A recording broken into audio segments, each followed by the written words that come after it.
हरि ओम।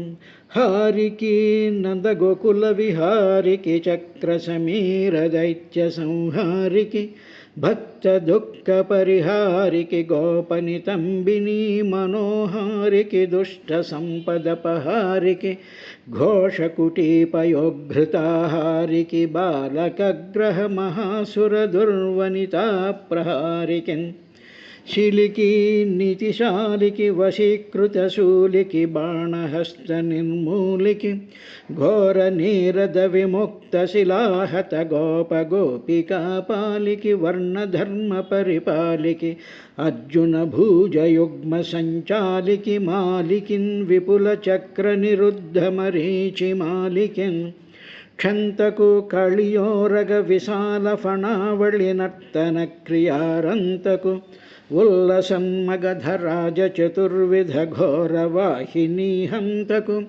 इंद्रनंदन नियंतकु सर्वचराचरावळीमंतकु निर्जितेन्द्रिय समंचित भक्त जनानुगंतकु न्यायिकी भूसुरेन्द्र सुत मृत नंदनदायिकी रुक्मिणी मनस्थायिकी भूत सम्मद विधायिकी साधु जनानुराग संधायिकी पीतवस्त्र परिधायिकी पद्म भवांड भांड निर्मायिकी गोपिका निवह मंदिरयायिकी शेषसायिकी ललित स्कंधमु कृष्णमूलमु सुकालापाभिरामंबु मंजुलताशोभितमुन् सुवर्णसुमनस्सुज्ञेयमुन् सुन्दरोज्ज्वलवृत्तम्बु महाफलम्बु विमलं व्यासालवलम्बुनैवेलयुन्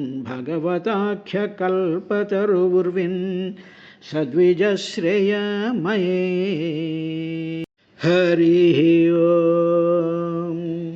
नमो रुद्राय महते दैवायोग्राय मीढुषे शिवाय न्यस्तदण्डाय धृतदण्डाय मन्यवे स नः प्रसीदतां भामो भगवान् उर्वनुग्रहः व्याधस्याप्यनुकम्प्यानां स्त्रीणां देवसतीपतिः अंटू ओ विदुरा ఆ దితి తన భర్త అయినటువంటి కశ్యప ప్రజాపతితో ఈ విధంగా అండం ప్రారంభించింది. స్వామి, నా గర్భాన్ని భూతపతి అయినటువంటి ఆ పరమశివుడు నా గర్భాన్ని సంహరించుకుండుగాక, నేను తప్పు చేశాను, ఒప్పుకుంటున్నాను అని చెప్పి ఆవిడ చేసినటువంటి తప్పును ఒప్పుకుని ఆ భగవంతుడైనటువంటి ఆ రుద్రుణ్ణి ఆవిడ ఈ విధంగా ప్రార్థించిందయ్యా. నమో రుద్రాయ महते देवाय महते देवाय మహాదేవుడైనటువంటి ఓ రుద్రాయ నీకు నమస్కారం స్వామి, నిన్ను నమస్కరిస్తున్నాను నేను. నమో రుద్రాయ మహతే దేవాయ, చాలా గొప్పవాడైనటువంటి మహాదేవ నమః నమః నమస్కారం చేస్తున్నాను. ఉగ్రాయ ఉగ్రస్వరూపమైనటువంటి వాడికి నమః నమస్కారం చేస్తున్నాను నేను. మీఢుషే ఆ ఉగ్ర స్వరూపుడైనటువంటి వాడు, రుద్రుడైనటువంటి వాడు, దేవతలలో చాలా గొప్పవాడైనటువంటి ఆ భూతపతి అయినటువంటి శంకరుడు మీఢుషే కోరికలను తప్పకుండా వర్షిస్తాడు అనేటువంటి నమ్మకం నాకు ఉంది స్వామి అని భర్తతో అంటూ ఆయన శివాయ నమః మంగళస్వరూపుడైనటువంటి ఆయనకి నమస్కారం. న్యస్త దండాయ ఆయన దండించాలి అనేటువంటి భావాన్ని ఆయన వదిలేస్తాడు. సరే ఎవరో చేశారు అనేటువంటి ఒక కరుణాపూరితమైనటువంటి హృదయం కలిగినటువంటి వాడు కాబట్టి న్యస్త వదిలేసినటువంటి దండాయ, దండించాలి అనేటువంటి స్వభావం ఆయనకి ఎప్పుడూ ఉండదు కాబట్టి ఆయన డెఫినెట్గా దండించడు. తరువాత ధృతదండాయ అలా అని చెప్పేసేసి ఆయన దండాన్ని పూర్తిగా వదిలేసి ఎవరు ఏం పడితే పడితే అవి అలాగే చేసేసుకోండి, మీ ఇష్టం వచ్చినట్టు చేసేసుకోండి, నేనేమీ అనను అని మాత్రం అలా ఎప్పుడు ఆయన అనుకోడు. ధృతదండాయ, ధరించినటువంటి దండం కలిగినటువంటి వాడు ఎవరిని ఎప్పుడు ఏ విధంగా శిక్షించాలో శిక్షిస్తాడు. కానీ అట్ ది సేమ్ టైం ఆ చేసినటువంటి ఆ జీవుల యొక్క మనోస్థితిని కూడా ఆయన చూస్తాడు. చూసి అటువంటి ఆయన మన్యువే, కోపమూర్తి ఆయన కోపం కూడా ఉంది. ఆయన ఉగ్రుడు, తర్వాత మహాదేవుడు, మహతే దేవాయ ఉగ్రస్వరూపుడు, మీఢుషే కోరికలు తీర్చేటువంటి వాడు, శివాయ మంగళస్వరూపుడు, తరువాత నాలాంటి వాళ్ళ విషయంలో న్యస్తదండాయ, ఆ దండం చేయకుండా వదిలేస్తాడు. ఆ లక్షణం కూడా కలిగినటువంటి వాడు. ధృతదండాయ, అలా అని చెప్పి దండం స్కాట్ ఫ్రీగా పోనిచ్చేటువంటి వాడు కాడు. ఆయన కోపమూర్తి, కోపం కలిగినటువంటి వాడు. రుద్రాయ, అటువంటి రుద్రుడికి స్వామి నేను నమస్కారం చేస్తున్నాను అని చెప్పి దితి కశ్యప ప్రజాపతి ఎదురుగా ఆ ఆకాశం వైపు చూసి రుద్రుడికి ఆవిడ నమస్కారం చేసిందయ్యా విదురా అంటూ ఇంకా ఏమందంటే స నః ప్రసీదతాం భామో భగవాన్ ఉర్వనుగ్రహ వ్యాధస్యాప్యనుకంప్యానాం స్త్రీణాం దేవః సతీపతి. ఎంతటి క్రూరులైనను సరే స్త్రీల మీద దయను చూపిస్తూ ఉంటారు కదా. ఎంత క్రూరాత్ముడైనా సరే స్త్రీలు అనగానే ఒక రకమైనటువంటి కన్సిడరేషన్ ఉంటుంది కదా. కాబట్టి అటువంటి క్రూరుడు కాదు ఆయన. ఎంతటి క్రూరుడైనా సరే స్త్రీల మీద దయ చూపిస్తూ ఉంటాడు. ఆయన సతీదేవికి, నా చెల్లెలైనటువంటి సతీదేవికి భర్త, పైగా నాకు బావగారు కూడా అవుతాడు. ఆయన గొప్ప దయగలిగినటువంటి వాడు. అటువంటి మహానుభావుడైనటువంటి మహాదేవుడైనటువంటి ఆ రుద్రభగవానుడు నాపై ప్రసన్నుడగుగాక అని చెప్పి ఆవిడ కశ్యప ప్రజాపతిని చూస్తూ పైనుండేటువంటి రుద్రుడికి ఆయన నమస్కారం పెట్టుకుంది. సహా నః, నా మీద ప్రసీదతాం, ప్రసన్నుడవుగాక, నా మీద ప్రసన్నుడవుగాక ఆయన భామో, భామో అంటే బావగారు నాకు. తర్వాత ఊరు అనుగ్రహ, గొప్ప అనుగ్రహం కలిగినటువంటి వాడు. సతీపతి, ఆయన నా చెల్లెలైనటువంటి సతీ యొక్క పతి. తర్వాత దేవ, ఆయన వెలుగుల స్వరూపమైనటువంటి పరమాత్మ స్వరూపం కలిగినటువంటి వాడు. ఆయన దేవసతీపతి, ఆ వెలుగుల స్వరూపమే నా చెల్లెలి యొక్క భర్త రూపంలో వచ్చాడు ఆయన. సహ, ఆ భగవంతుడు వ్యాధస్య అపి, ఆయన ఏం చేస్తాడు అంటే మిక్కిలి క్రూరమైనటువంటి వాళ్ళు కూడా అనుకంప్యానాం, దయచూపదగినటువంటి స్త్రీలకు మామూలుగా చాలా క్రూర మనస్తత్వం కలిగినటువంటి వాళ్ళే స్త్రీల జోలికి రారు. అటువంటిది దయాళు అయినటువంటి వాడు, సాక్షాత్తు నాకు బావగారైనటువంటి వాడు, నా చెల్లెలు భర్త అయినటువంటి వాడు, అనుగ్రహ స్వరూపమైనటువంటి వాడు, భగవంతుడైనటువంటి వాడు, ఆయన నా మీద కృప చూపుతాడు అని ఆవిడ తన భర్త అయినటువంటి కశ్యప ప్రజాపతితో అందయ్య విదురా అన్నాడు. అంటే చేసిన తప్పుని ఒప్పుకోవడం నెంబర్ 1. తరువాత ఎవరి విషయంలో ఈ తప్పు జరిగిందో ఆ భర్త దగ్గరికి వెళ్ళి ఆయన సమ్ముఖంలో ఎవరి అనుగ్రహం కోసం పాకులాడుతూ ఉందో ఆ అనుగ్రహాన్ని ఇచ్చేటువంటి సర్వశక్తి సమన్వితుడైనటువంటి ఆయనని నమో రుద్రాయ మహతే దేవాయోగ్రాయ మిఢ్యుషే శివాయ న్యస్తదండాయ ధృతదండాయ మన్యవే అని చెప్పి ఆవిడ ఆయనను ప్రార్థించిందయ్యా అన్నాడు. దీనినే పోతన గారు కశ్యపుం కనుగొని ఇట్లనియే సమస్త భూతపతి అయిన సర్వేశ్వరుండు నా చేసిన అపరాధంబు సహించి మద్గర్భ పరిపాలనంబు చేయుగాక. మొట్టమొదటి ఏమిటంటే, నేను చేసినటువంటి ఈ దుష్ట కార్యాన్ని, ఈ చేయకూడనటువంటి పనిని నేను చేస్తూ నేను ఇంకొకరిని కూడా పాడు చేశాను. అందువల్ల పాడైపోయేటువంటి వాడు ఒకడుంటాడు, పాడు చేసేటువంటి వాళ్ళు ఒకడుంటారు. ఇద్దరు మ్యూచువల్గా ఇద్దరు కలిసి చేస్తూ ఉంటారు, మామూలుగా మనం సమాజంలో చూస్తూ ఉంటే. కానీ ఇక్కడ తప్పు చెయ్యాలని కశ్యప ప్రజాపతికి మాత్రం ఇష్టం లేదు. కానీ భార్య యొక్క ఉద్ధృతిని గ్రహించి తర్వాత జరగబోయేటువంటి కథ యొక్క రహస్యం అంతా ఆయనకి తెలుసు కాబట్టి ఆయన లొంగినట్టు నటించాడు. కాబట్టి సహించి నా యొక్క గర్భాన్ని నిలుపుగాక. రుద్రుండును మహాత్ముండును స్వయం ప్రకాశుండును అలంఘ్యుడును సకామజన ఫల ప్రాపకుండును. ఆయన రుద్రుడు మహాత్ముడు, స్వయం ప్రకాశుండు, స్వయం ప్రకాశత్వం కలిగినటువంటి వాడు, అలంఘ్యుడు, ఆయన తక్కువవాడేం కాదు.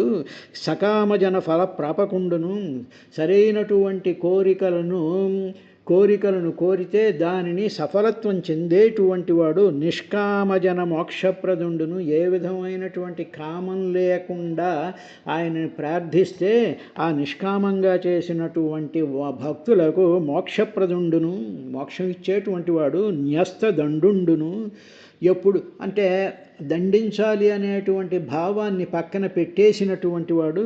ధృతదండుండును, అవసరం వచ్చినప్పుడు ఆ కింద పెట్టేసినటువంటి దండాన్ని ధరించి శిక్షించేటువంటి వాడు. దుష్ట శిక్షకుండును, దుష్టును శిక్షించేటువంటి వాడు. పరమాత్ముండును, పరమాత్ముడైనటువంటి వాడు.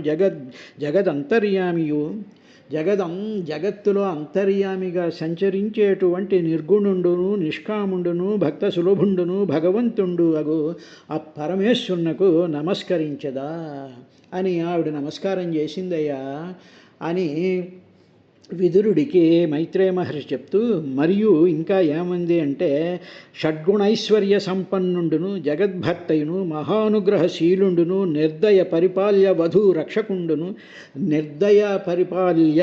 వధూ రక్షకుండును. ఆయనకి అద్భుతమైనటువంటి దయ కలిగినటువంటి వాడు. అందులో స్త్రీలు ఏవైనా తప్పులు చేస్తే స్త్రీల మీద కొంచెం కన్సిడరేషన్ చూపించేటువంటి వాడు. తర్వాత నా చెల్లైనటువంటి సతీదేవి పతి అయిన యా సర్వేశ్వరుడు నన్ను రక్షించుగాక అని సన్నుతించి, ఆ విధంగా ఆవిడ ఎంతగానో సంతోషించిందయ్యా విదురా అని చెప్పి, ఆవిడ ఆ విధంగా చెప్పింది అని చెప్పిన తర్వాత మైత్రేయ మహర్షి మళ్ళీ ఈ విధంగా విదురుడికి చెప్పడం ప్రారంభించాడు. స్వస్వర్గస్యాశిషం లోక్యామాసానాం ప్రవేపతీం నివృత్త సంధ్యానియమో భార్య మాహ ప్రజాపతి. ఈ విధంగా రుద్రుడికి నమస్కారం చేసి కశ్యప ప్రజాపతితో నా గర్భం నిలిచేటట్టు చేయుగాక అని అనుకుని ఆ రుద్రుడికి నమస్కారం చేసిన తరువాత ఆవిడ ఈ విధంగా అంది. దితి ఈ విధంగా అంది అని చెప్పి విదురుడికి మైత్రేయ మహర్షి, దితి తన సంతానానికి శుభం, ఇహపరలోకాల్లో శుభం కోరి భగవంతుడిని ప్రార్థించడం ఇంకా భయం పట్టుకుంది ఆవిడికి. అందుకని ఏమిటంటే, అయ్యో నేను తప్పు చేశాను, ఈ తప్పు పొరపాటు ఇలా జరిగిపోయింది, ఇది కాలమహత్యం అని రకరకాలైనటువంటి భావాలతో శ్రద్ధగా తప్పు గ్రహించినటువంటి మనసుతో ఆవిడ నిరంతరము కూడా ఇహపరలోకాలలో తనకు పుట్టబోయేటువంటి సంతానానికి శుభం కావాలి అని కోరుకుంటూ, తరువాత తాను చేసినటువంటి అపరాధానికి ఒక పక్కనేమో భయంతో వణికిపోతూ ఉంది, తనకు పుట్టబోయేటువంటి సంతానానికి ఇహపరలోకాల్లో శుభం కలగాలి అనేటువంటిది ఉంది, ఒక పక్కన భయం తినేస్తూ ఉంది. ఈ విధంగా ఆవిడ యొక్క మానసిక స్థితి ఆ విధంగా ఉండేటువంటిది జరుగుతూ ఉంటుంది. అదేవిధంగా సాధారణమైనటువంటి మానవులు ఏదైనా ఒక తప్పు చేసినట్లయితే, చేయకూడనటువంటి పనులు చేసినట్లయితే వాళ్ళకి ఒక పక్కనేమో భయం కలుగుతూ ఉంటుంది. చేసిన ఆ ఫలం కోసం ఏదో చేస్తారు, ఆ ఫలం రాదేమో అనేటువంటి బెంగ ఒకటి ఉంటుంది. ఆ ఒకవేళ వచ్చినటువంటి ఆ ఫలం సరిగ్గా ఉంటుందో ఉండదో అనేటువంటి భయం కూడా ఉంటుంది. ఈ విధమైనటువంటి ఘర్షణలు ఎప్పుడు డెవలప్ అవుతాయి అంటే, నిషిద్ధమైనటువంటి కర్మలు చేయకూడనటువంటి ప్రాంతాల్లో చేసేటువంటి పనుల వల్ల ఇటువంటి భావాలు కలుగుతూ ఉంటాయి. కానీ ఇప్పుడు చూస్తూ ఉండేటువంటి ఈ సమాజంలో ఈ పవిత్రమైనటువంటి స్థలాల్లో చేయకూడని పనులు అని తెలిసి కూడా వాటి యొక్క ఆ మోహం నుంచి తప్పించుకోలేక నిస్సిగ్గుగా లజ్జలు విడిచి రకరకాలైనటువంటి నిషిద్ధ కర్మలు చేస్తూ ఉండేటువంటి సందర్భాలు మనం ఆశ్రమాల్లోనూ పవిత్రమైనటువంటి స్థలాల్లోనూ తీర్థస్థలాల్లోనూ కూడా మనం చూస్తూనే ఉన్నాం. అటువంటి వాడికి ఆయన ధృతదండధరుడు, అటువంటి వాళ్ళని డెఫినెట్గా ఆయన శిక్షిస్తాడు అని మైత్రేయ మహర్షి ఆ విధంగా చెప్పాడయ్యా. అన్న తరువాత ఎప్పుడు ఏం జరిగింది అంటే స్వసర్గస్యాశేషం స్వసర్గస్య అంటే తన కడుపులో ఉండేటువంటి తన గర్భానికి లోక్యాం స్వసర్గస్య లోక్యాం ఈ ఇహపర లోకాలకి సంబంధించినటువంటి ఆ శేషం ఆ శుభము ఆశాసానాం శుభం కలగాలి అని ప్రార్థిస్తోంది ఒక పక్కన. రెండవ పక్కన ప్రవేపతి ఇంకో పక్కన వణికిపోతూ ఉంది. అటువంటి దానిని అలా వణికిపోతూ ఉండేటువంటి భార్యను గురించి నివృత్త సంధ్యానియమః తొలగినటువంటి సంధ్యాకాల నియమం. ఇప్పుడు ఆ సంధ్యాకాలంలో చేయవలసినటువంటి నియమాల్లో డిస్టర్బెన్స్ వచ్చేసిందిగా.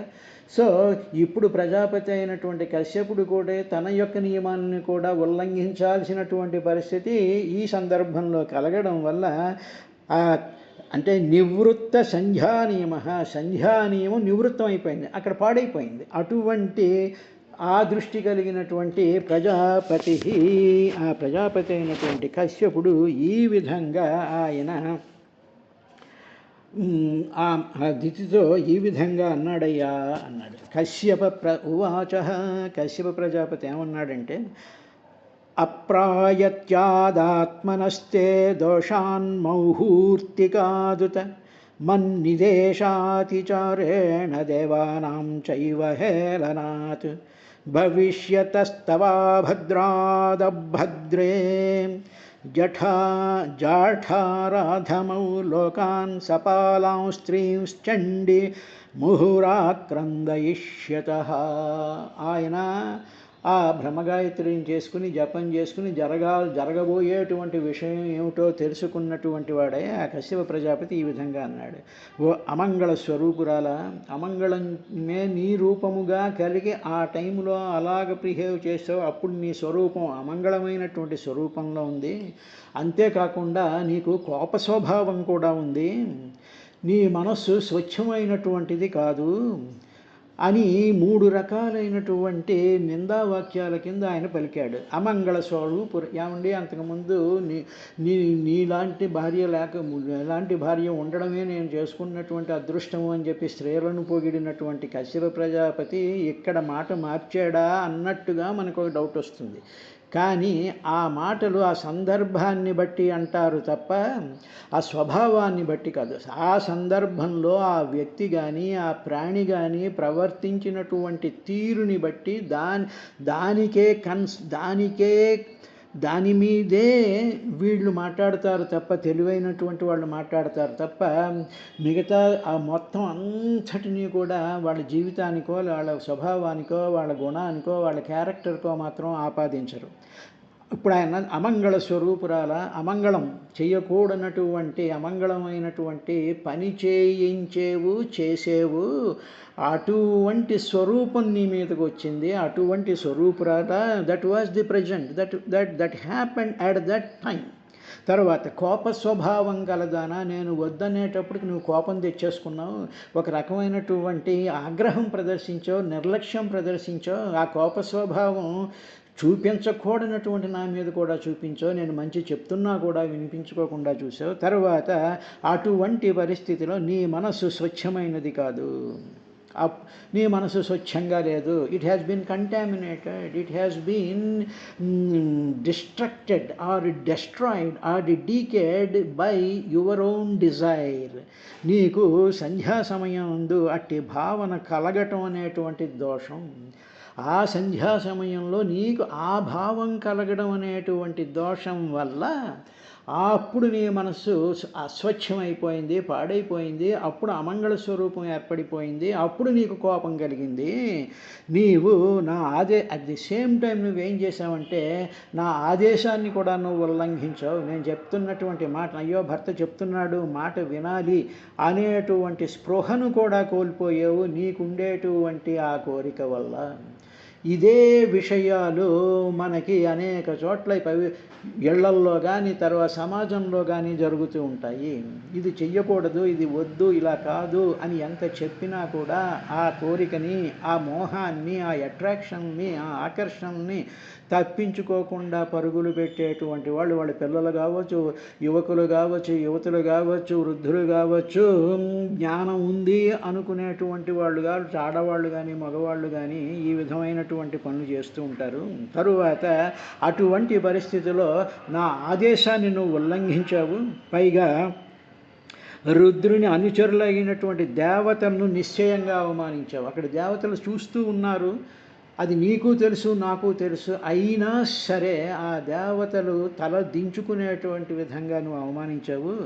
ఇన్ని కారణాల చేత, ఇన్ని రకాలైనటువంటి స్థితులతో అప్పుడు నీ కూడుకున్నటువంటి మనసు, నీ శరీరము ఆ విధంగా ఉండి, ఆ విధమైనటువంటి ఉద్రేకావస్థలో నీ మనసు ఉండడం, నీ శరీరం ఉండడం, నీ కోరికలు ఉండడం వల్ల నీకు నిశ్చయమంగా అమంగళ స్వరూపులకు ఇద్దరు అధములు పుత్రులై జన్మిస్తారు. The effect of unclean mind and unclean body, దానివల్ల ఆ ప్రభావం వల్ల ఈ విధమైనటువంటి నష్టం జరగబోతోంది. నీ గర్భానికి ఏమీ బాధ లేదు, నీ గర్భం బాగానే ఉంటుంది, నువ్వు పిల్లల్ని కంటావు, నీ కోరిక తీరుతుంది. కానీ ఆ కోరిక తీర్చుకునేటువంటి సమయంలో నీ మనసులో కోపం ఉంది, నీ మనస్సులో అమంగళం ఉంది, నీ మనస్సులో ఇంద్రియాలే నిన్ను జయించేటువంటి దానికి లొంగిపోయినటువంటి పరిస్థితి ఉంది. కాబట్టి ఇటువంటి ఆ టోటల్ ఆ environment on your mind and in your body, అదంతా కూడా గర్భంలోకి అవన్నీ కూడా ఆ దుష్ట ప్రభావాలన్నీ కూడా ప్రవేశించేస్తే అప్పుడు నీకు అధములైనటువంటి ఇద్దరు పుత్రులు జన్మిస్తూ ఉంటారు. వాళ్ళు లోకపాలకులతో సహా ముల్లోకాలని చాలాసార్లు ఏడిపిస్తూ ఉంటారు. ఇప్పుడు నీ కోరిక గర్భం నిలిచింది, బాగానే ఉంది, కానీ దానివల్ల ఏమిటి జరిగింది అంటే, అయ్యో దితి ఇటువంటి పిల్లల్ని కందా అనేటువంటి అపకీర్తి నీకు వస్తుంది కదా అన్నట్టుగా ఆయన చెప్తూ, ఆయన కశ్యప ప్రజాపతి ఆ విధంగా అన్నాడు. ఆయన అప్రాయత్యాద్ ఆత్మనశ్చే అభద్రే, ఆ మంగళస్వరూపురాల చండీ కోపస్వభావం గలదాన, తే ని ఆత్మన మనస్సు యొక్క అప్రయత్యాత్ అశుచి అయింది. ఆ టైంలో your mind has been contaminated.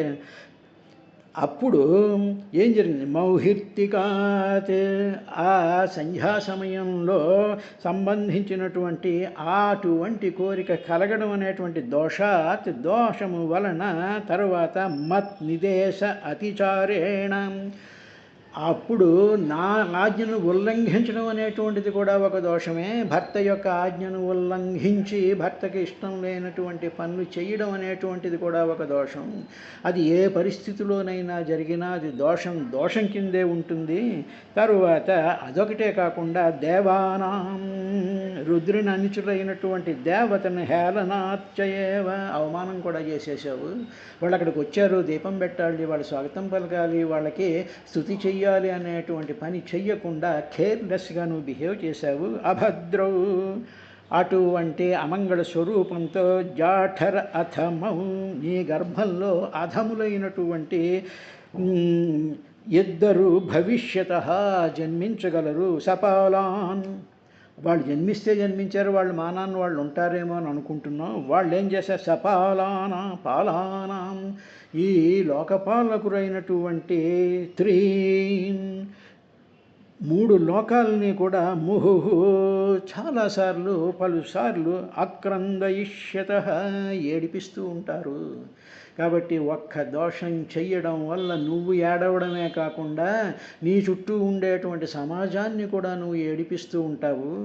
కాబట్టి నా కోరిక గొప్పది, నన్ను నేను తమాయించుకోలేకపోయాను, నేను చేసినటువంటిది మంచి పని అని చెప్పి కళ్ళు మూసుకుపోయి చేసినటువంటి పనులను సమర్థించుకోవడమే కాకుండా భర్త యొక్క ఆజ్ఞను ఉల్లంఘించడం కూడా అనేటువంటి దోషం వల్ల సమస్తమైనటువంటి ఆ దోష ప్రభావం ఆ జీవులు ఆ ప్రాణుల మీద పడుతుందయ్యా అని చెప్పి భాగవతంలో ఆ కశ్యప ప్రజాపతి దితి యొక్క వృత్తాంతంలో మనుషులు ఏ విధంగా ఉండాలి అనేటువంటి విషయాన్ని కూడా ఆయన చెప్పారు. రేపటి కార్యక్రమంలో మరో విశేషంతో వస్తాను.